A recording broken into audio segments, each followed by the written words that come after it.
Короче, моя квартира сдавать эткендер бар го, ошолорго бир нерсе айткым келип кетти. 2 номер алып, тешкилеп, однокомнатный квартираларды карасам, минимальный суммада 25-30 миң экен. Ладно, 25-30 миң сом ага деле көнүп кирип жашайсыз тани, кымбат экен деп көчөдө калмак белек турабы. Плюс еще депозит 30 миң сом квартираң болсо, 30 миң депозит. Короче, шоксуң го. Анча алып сурайсың, неге анча көп алып атасыңар деп сураган кезде, окаттарды сындырып алсаңар, техникаларды бузуп алсаңар, ошондон кармап калабыз. Эгер таза өткөрүп берсеңер, кайра кайтарып беребиз акчаңарды дейт. Эч кимден уккан эмеспиз, айналайын кайра ошол 1000 таза өткөрүп берсе да ошол депозитти кайтарып берген бир дагы бир хозяин хозяйканы эч жерден укпаптырмын, билбейм, силерге берди эле, билбейм, короче, анан еще айналайындар, ушул квартирага надо будет силерди багыш үчүн барат экенбиз. Тапкан акчабыздын 70%-ын силерге берип коюп, өзүбүз кырандай чай ичип отурат экенбиз.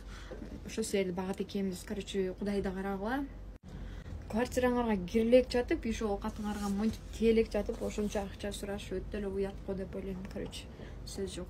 Бетиңер бет эмес эле, короче, иттин бир жери экен да.